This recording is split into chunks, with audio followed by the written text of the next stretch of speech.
أعوذ بالله من الشيطان الرجيم بسم الله الرحمن الرحيم وقالوا لولا أنزل عليه ملك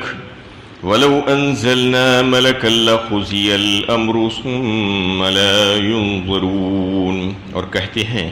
کہ اس پر کوئی فرشتہ کیوں نہیں اتارا گیا؟ اگر ہم کوئی فرشتہ اتارتے تو معاملے کا فیصلہ ہی ہو جاتا، پھر انہیں مہلت نہ دی جاتی۔ یہ کفار مکہ آپ صلی اللہ علیہ وسلم سے یہ مطالبہ کر رہے تھے کہ آپ کے ساتھ ایک فرشتہ آتا تو ہم بات کو مان لیتے، کیونکہ ان کا یہ سمجھنا تھا کہ خالق ارض و سما، خالق کائنات، وہ اپنے پیغمبر کو ایسے ہی بھیج دیا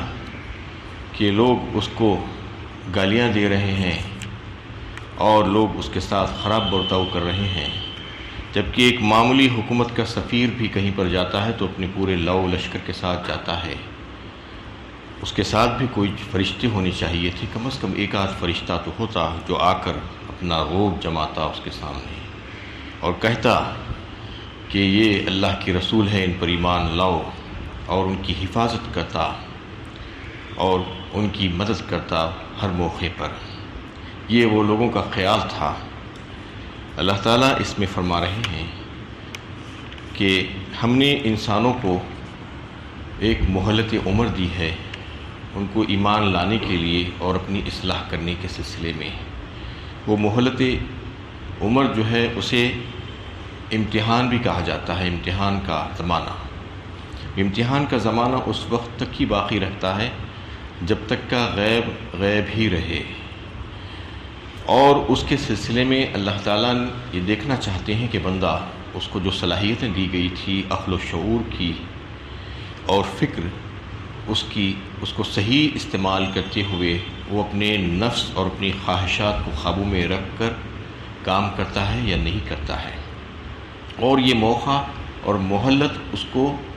اس وقت تک ہی ملی رہتی ہے جب تک کہ غیب پر پوشیدہ رہے۔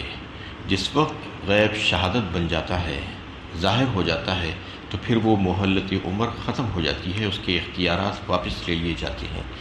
اور وہ امتحان کا وقت ختم ہو کر نتیجے کا امتحان وقت شروع ہو جاتا ہے اس کا، یعنی اب نتیجے آنے کا وقت، حساب و کتاب کا وقت شروع ہو جاتا ہے۔ تو اس میں یہ بتایا جا رہا ہے کہ تمہارا امتحان چل رہا ہے، اس لیے یہ ساری چیزیں جو غیب میں ہے اس پر ایمان لانے کا مطالبہ کیا گیا ہے۔ تم اگر دیکھنے کا مطالبہ کرو گے تو دیکھ بھی لوگے ایک وقت، لیکن وہ وقت تمہارے لیے فائدے کا نہیں ہوگا۔ جب فرشتے آئیں گے تو اس وقت تم کو نظر آئیں گے تمہاری موت کے وقت، لیکن وہ وقت تمہارے لیے کوئی فائدہ مند نہیں ہوگا۔ اب اس کی دوسری صورت فرشتے آنے کی یہ ہو سکتی تھی کہ وہ انسانوں کے روپ میں اللہ تعالیٰ اس کو بھیجیں بحیثیت انسان بنا کر ایک، لیکن وہ اگر پھر انسانوں کے جیسے بن کر ان کو بنا کر بھیج دیا جاتا تو پھر وہی شک و شبہ باقی رہتا جو وہ لوگوں کو تھا کہ وہ تو کہتے کہ یہ بھی ایک انسان ہی ہے، یہ فرشتہ کہاں سے ہے؟ جو فرشتے کا جو مطالبہ آ رہا تھا وہ مطالبہ جیسے کا ویسا رہتا۔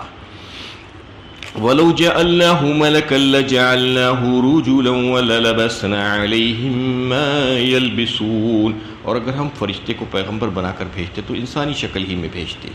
اور انہیں ویسے ہی شبہ میں ڈال دیتے جیسا شبہ اب کر رہے ہیں۔ وَلَقَدِ اسْتُهْزِئَ بِرُسُلٍ مِّن قَبْلِكَ فَحَاقَ بِالَّذِينَ سَخِرُوا مِنْهُم مَّا كَانُوا بِهِ يَسْتَهْزِئُونَ، اور اے پیغمبر تم سے پہلے بھی رسولوں کا مذاق اڑایا جا چکا ہے،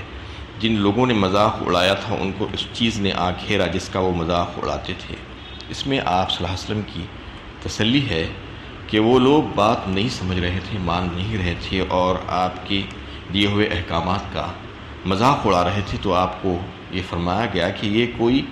نئی بات نہیں ہے، یہ کہ آپ کے ساتھ کوئی خصوصی معاملہ نہیں ہے، بلکہ یہ ایسا ہوتا آیا ہے۔ پچھلے انبیاء کے ساتھ بھی ان لوگوں نے، ان کی امتوں نے ایسا ہی کیا تھا، لیکن وہ بڑی ثابت قدمی کے ساتھ مظاہرہ کرتے ہوئے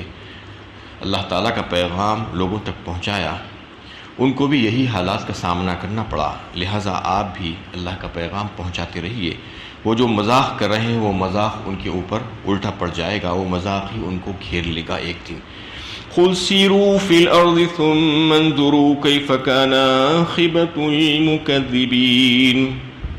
کہو زمین میں چل پھر کر دیکھ لو کہ جھٹلانے والوں کا کیا انجام ہوا۔ اس میں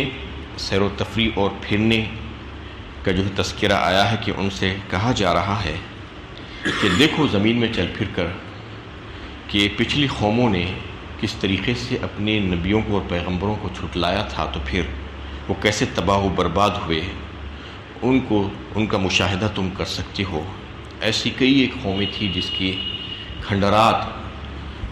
اس وقت بھی موجود تھے، آج بھی ایسی کھنڈرات موجود ہیں۔ قوم سمود کے بھی کھنڈرات ہے وادی قرا میں،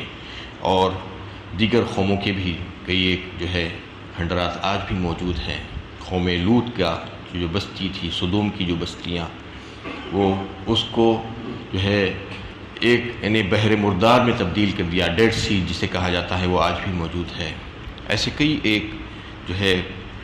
جو پچھلی قوموں کے جو حالات پیش کرتے ہیں، جو نظارہ پیش کرتے ہیں، وہ چیزیں موجود ہیں۔ تم چل پھر کر دیکھو کہاں گیا ہے۔ مصر میں بھی ایسے ہے کہ فرعون کا جو انجام ہوا اور اس کی لاش کو آج بھی اللہ تعالیٰ نے عبرت کے لیے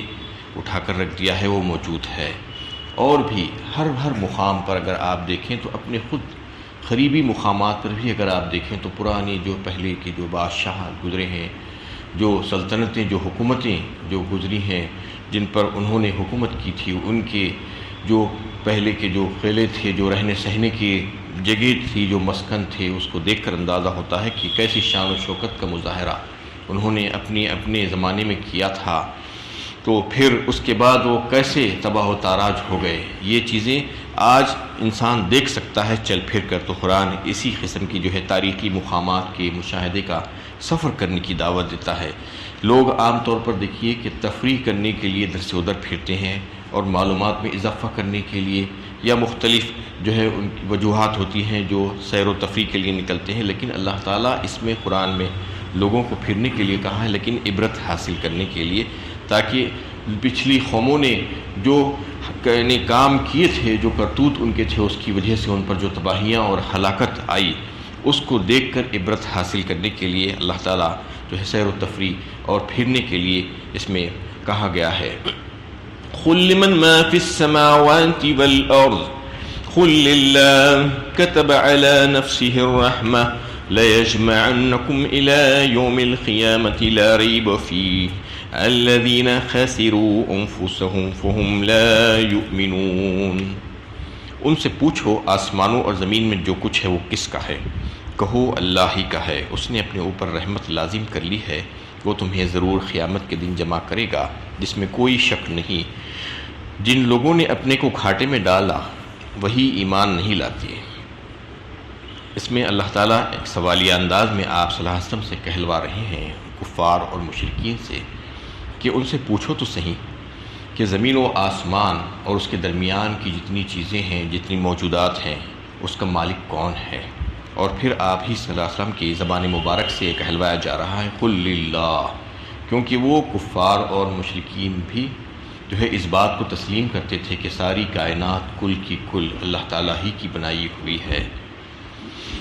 اس میں اللہ تعالیٰ آپ صلی اللہ علیہ وسلم سے کہلوا رہے ہیں، اور پھر فرمایا جا رہا ہے کہ لَيَجْمَعَنَّكُمْ إِلَىٰ يَوْمِ الْقِيَامَةِ لَا رَيْبَ فِيهِ قُل لِلَّهِ كَتَبَ عَلَىٰ نَفْسِهِ الرَّحْمَةَ، اللہ تعالیٰ نے اپنے اوپر رحمت لازم کر لی ہے۔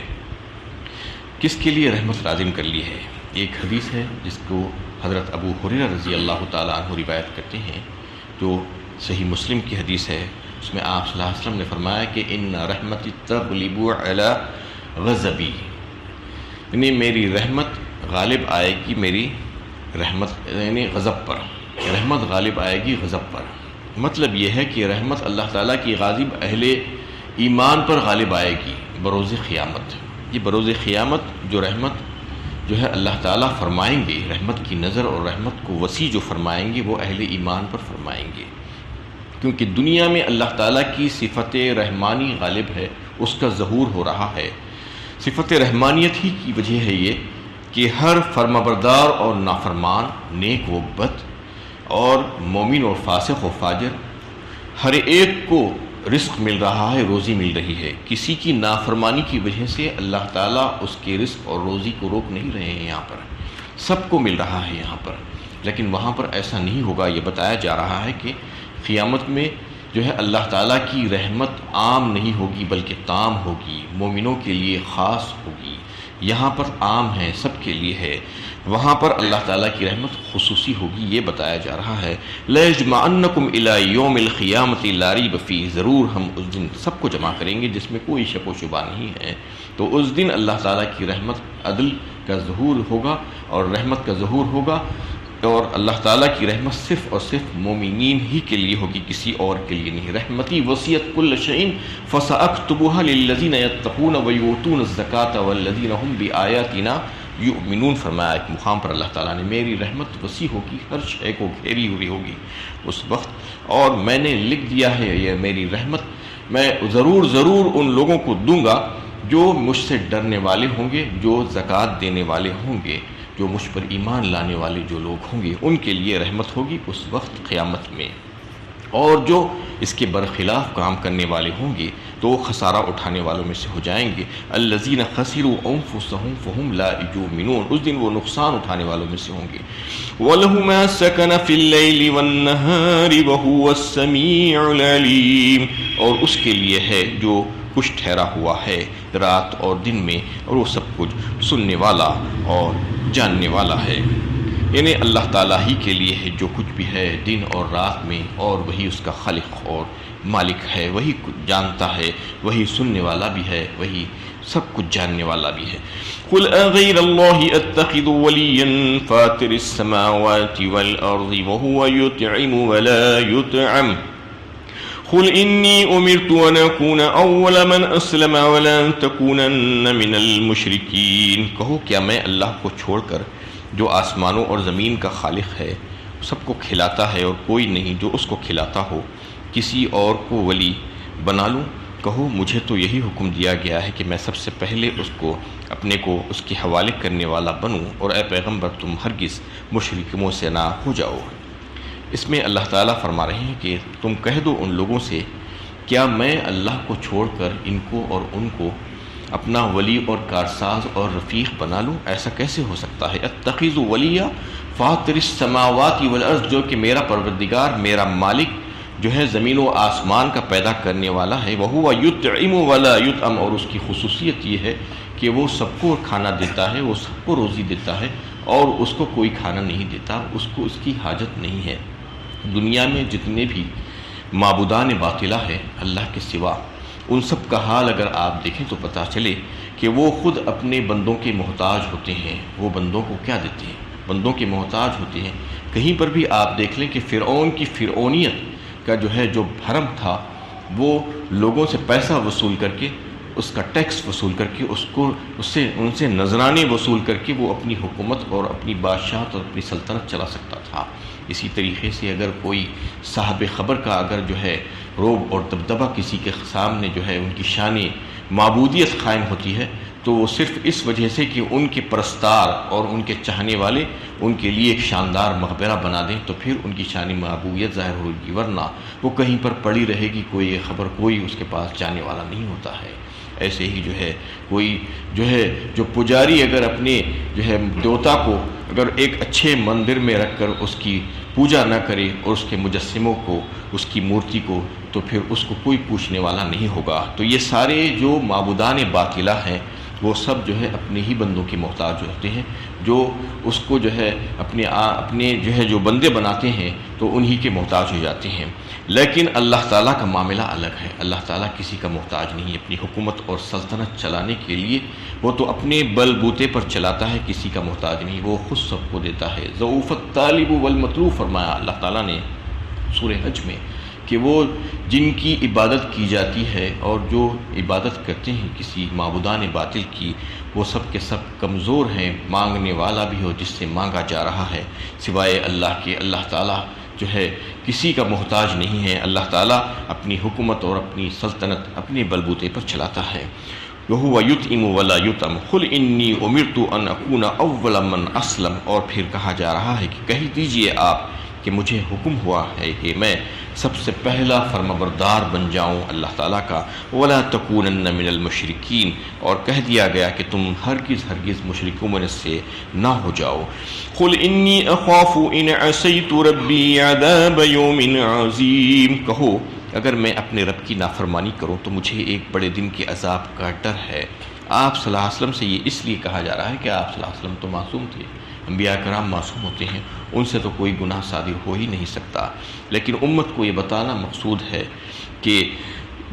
دیگر لوگوں کا کیا حال ہے۔ انبیاء کرام کا بھی جو ہے اگر معاملہ بالفرض محال اگر ایسا ہو جائے کہ وہ اللہ تعالیٰ کے ساتھ کسی اور کو شریک کرے اور ان کی فرمانبرداری اور اطاعت گزاری کسی اور کے ساتھ بھی ہو جائے، تو پھر یہ کہا جا رہا ہے کہ مجھے بھی ڈر ہے اللہ تعالیٰ کے عذاب کا کہ ایک بڑے دن جو ہے مجھے پکڑ لیا جائے گا۔ یہ بتانا ہے کہ امت کو کہ دیکھو تم خود ڈر جاؤ آج کے انبیاء کرام کا معاملہ بھی جو ہے ایسا ہی ہوگا اگر بالفرض محال وہ جو ہے اللہ تعالیٰ کی فرمانبرداری سے اپنے آپ کو ہٹا لیں گے تو۔ مَن يُصْرَفْ عَنْهُ يَوْمَئِذٍ فَقَدْ رَحِمَهُ وَذَلِكَ الْفَوْزُ الْمُبِينُ، اس دن جس کو اس سے بچا لیا گیا اس پر اللہ نے رحم کیا اور یہ کھلی کامیابی ہے۔ اس میں اللہ تعالیٰ فرما رہے ہیں کہ اصل کامیابی تو اس دن جس کو جہنم سے دور کر دیا گیا اور جنت اس کو دے دی گئی تو پھر وہی کامیاب ہوگا۔ فَمَن زُحْزِحَ عَنِ النَّارِ وَأُدْخِلَ الْجَنَّةَ فَقَدْ فَازَ فرمایا گیا سورہ آل عمران میں، یعنی جو ہٹا دیا گیا آگ سے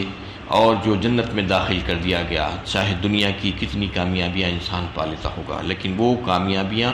اس کے سامنے ہیچ ہیں۔ اصل کامیابی آخرت کی کامیابی ہے جو ہمیشگی کی زندگی ہے، جس میں اللہ تعالیٰ راضی ہو جائے اور راضی ہو کر وہ جنت دے دی اپنے بندے کو، تو پھر وہ ساری کامیابیوں پر جو ہے اس کی فوقیت ہوگی، سب سے بڑی کامیابی وہی ہوگی۔ اس آیت میں بھی جو ہے اللہ تعالیٰ نے اسی کی طرف اشارہ کیا کہ دنیا کی جو کام کاج ہیں، دنیا کی جو کامیابیاں ہیں، تم اس کے پیچھے مت پڑو، بلکہ اپنے مالک اور اپنے رب کو راضی کر کے آخرت کی کامیابی حاصل کرنے کی کوشش کرو، اور اس دن اگر تمہارا رب راضی ہو جائے اور تم پر رحم فرما دے اور تم کو عذاب سے محفوظ کر دے تو پھر اس سے بڑی کامیابی اور کوئی نہیں ہو سکتی۔ وآخر دعوانا الحمدللہ رب العالمین۔